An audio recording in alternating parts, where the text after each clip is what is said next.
According to the psychological and scientific model, the majority of people in their waking day, in a normal day, spend about 70% of their time living in stress.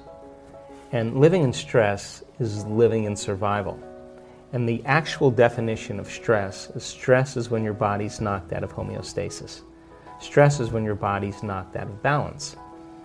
The stress response is what your body innately does to return itself back to order. You have 3 types of stress. You have physical stress like trauma, injuries, accidents, falls. You have chemical stress like bacteria, viruses, blood sugar levels, heavy metals in food, hangovers, whatever.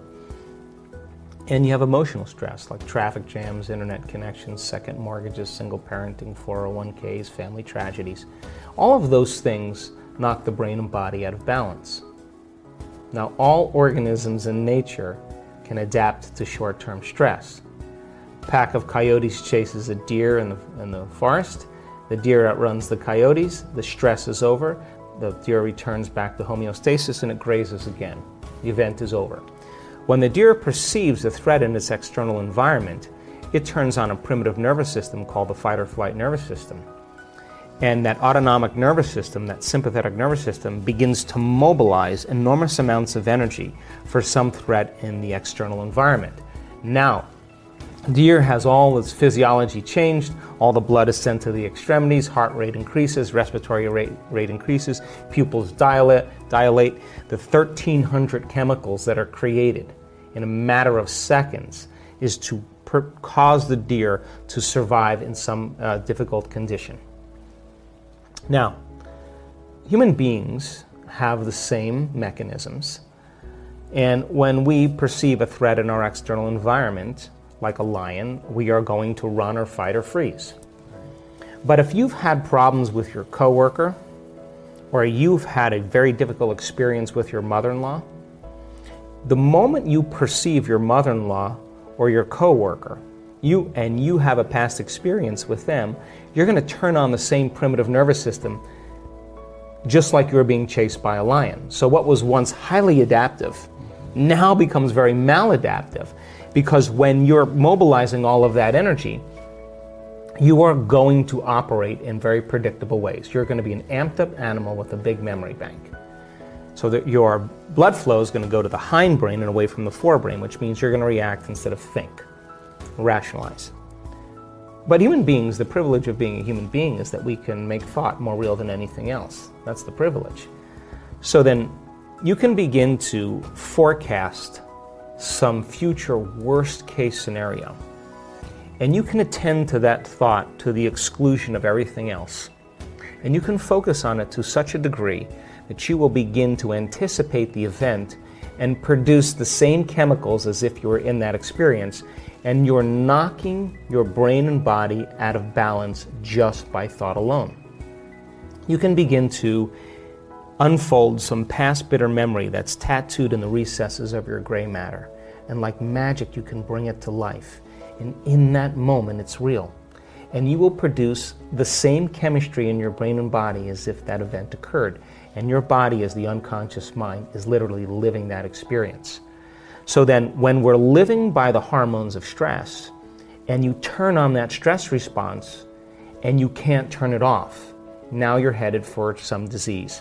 Because no organism in nature can tolerate living in emergency mode for extended periods of time. So if 70% of the time a person's living in survival, living in stress, in survival, what we do in order to survive is we are going to select the worst case scenario.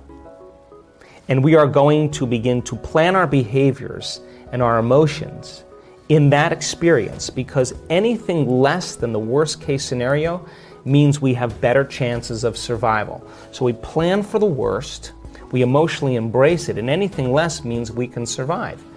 So out of the infinite potentials in the quantum field, anxiety really represents a poor imagination, but it's highly adaptive if you're living in survival, because you got to get ready for that.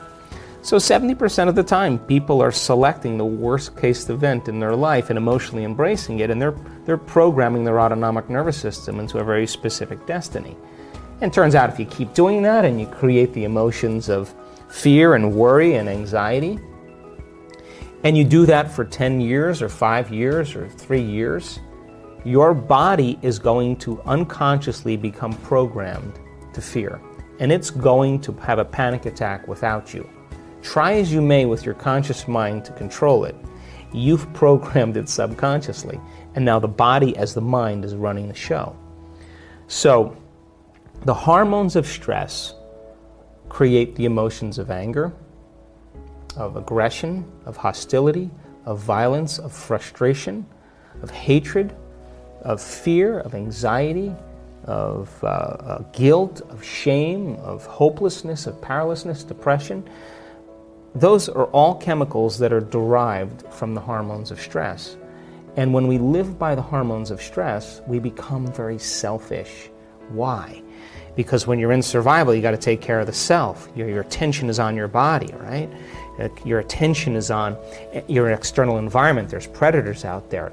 The rush of adrenaline causes the senses to become heightened, and you're a materialist, and you're trying to predict the future because there's better chances of survival if you can predict the future based on the past. When that occurs then, over time, the body begins to break down because it's a scientific fact that the hormones of stress downregulate genes to create disease in the long term.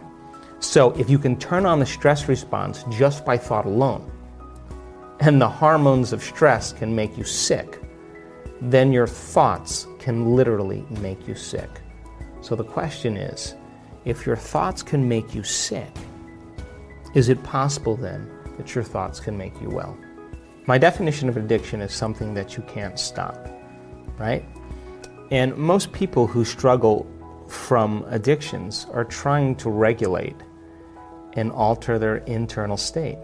Now, you and I have been hypnotized and conditioned into believing that change happens outside of us. People are looking for something outside of them to change their internal state. It's kind of a Newtonian principle. You wait for your wealth to come to feel abundant. You wait for your healing to occur to feel wholeness. You wait for your success to show up so you feel empowered. You wait for your new relationship to show up to feel love. You're waiting for the event outside of you to happen to change how you feel inside of you. That's cause and effect. And we're conditioned based on consumerism and marketing and programming that that's the way it works. To get something to relieve yourself. And the problem with that is that people begin to confuse true happiness with pleasure, and they're not the same thing. So people who have addictions like that typically have had some very difficult past experiences that have branded them emotionally, and they just don't know how to change. They just don't know. And they're just looking for some relief inside of them so that they can make that feeling go away. So we can become distracted by our external environment for a period of time, but then when you realize that the sports car or the new wardrobe or the vacation or the whatever people do to try to make the feeling go away, the novelty of that thing outside of us wears off because we're trying to re-identify with our environment. When that goes away, the next thing that people do is they look for some immediate change. And so they take a drug. They drink something, they gamble, they watch pornography, and the event outside of them changes their internal chemistry. And the moment they notice that the pain or the emptiness goes away, the moment they feel differently, they look to see what caused it. And this is when the attachment begins. Here's the problem though. The rush of chemical change that takes place, the pleasure centers in the brain, there's a huge release of the pleasure chemicals. And the release, the intensity of those release of those chemicals begins to desensitize the receptor sites in the brain. So as the brain chemicals are released and the receptor sites become desensitized, the next time you gamble, the next time you take the drug, the next time you shop, you need a little bit more the next time. So then what happens is the pleasure centers start to get recalibrated to a higher and higher level. So you're always going to need more to make that feeling go away. Sounds like an addiction to me. And so people get lost because then without the dependency on that external substance, the body, which has become the mind, is craving its relief. And so an addiction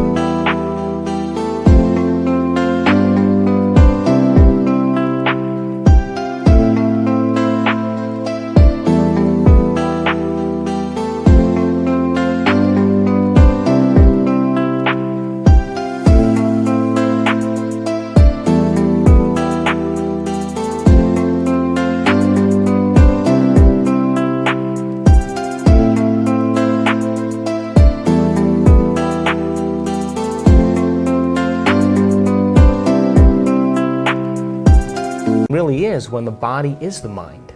So you may say with your conscious mind, I want to give up drinking, I want to give up pornography, I want to give up gaming, I want to give up over shopping, I want to give it up consciously. But the body has been conditioned from the past subconsciously. And so now the body's the mind. Now, no one's told people that true change can happen within them. And so then when people start to realize that there's a gap between the external world and how they present themselves to the world and their attention on the outer world and their attention on their inner world and how they really feel. And if they're spending the majority of their time looking outside of them for change and they don't want to look at this feeling, all they want to do is make that feeling go away, they're going to wind up in trouble. So true change is when you start looking within and you become conscious of your unconscious thoughts. In neuroscience, it's called metacognition. You become aware of your habits and your unconscious behaviors. And you look at those emotions that are connected to past experiences and allow yourself to observe them. So then think about this. If 95% of who we are by the time we're 35 years old are those programmed states, the moment you're observing how you think, how you act, and how you feel, it means you're no longer the program. You're now a consciousness observing the program, and you're beginning to objectify your subjective self. You are seeing yourself through the eyes of someone else. Turns out that the size of the frontal lobe, the crowning achievement of the human being, 40% of our entire brain, that's what separates us from all other species. It's the boss, it's the CEO, it's the conscience, it's the creative center. It's what speculates possibilities. It's what learns from its mistakes. It's what has intention, attention. It regulates and controls behaviors and emotional reactions. When your forebrain begins to turn on, when that begins to happen, you are now beginning to become the executive in your life. You're starting to gain more control over your life. If you're living primarily as the body-mind, then the hindbrain is looking for some chemical relief. So by the mere fact that you can begin to observe who you're being means you could modify who you are to do a better job in life. We are continuing with the practice of completing the inspiring and well-known quotes at the end of every video. In the previous video we were looking for two words. The quote was Joe Dispenza's and it goes like this. It's true that our brain is shaped and molded by our environment. But what science is beginning to realize is that our brain is shaped and molded by our ability to, and the correct answer is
pay attention. So it's true that our brain is shaped and molded by our environment, but what science is beginning to realize is that our brain is shaped and molded by our ability to pay attention. I want to congratulate to everyone with the correct answer, especially to the first one with the correct answer. I hope you like this way of ending the videos and engaging together. Joe Dispenza has many beautiful statements and quotes. You probably heard it many times before, since you are Joe Dispenza fan. So I'm sure you'll know the one I have for you today. Today's quote or statement that you need to complete comes from Dr. Joe Dispenza also, and we are looking for 2 words. I'm sure you'll know the correct answer. The quote goes like this: Gratitude becomes the emotional signature that it's already happened. Gratitude is the ultimate state. Write your answers in the comments below the video. Even if you're not sure what the correct answer is, try and guess. And while you're writing, tell me also what you think about this video. Don't miss my new videos and new quotes that need to be answered correctly. So subscribe and hit that bell button and don't miss any of the new videos. If you really like what we do here and want to support us, you can join our channel and our community for a symbolic fee and gain many other additional features. You can do that by clicking the join button next to the subscribe button, or you can click on the link in the description of this video. Stay good and have a great day!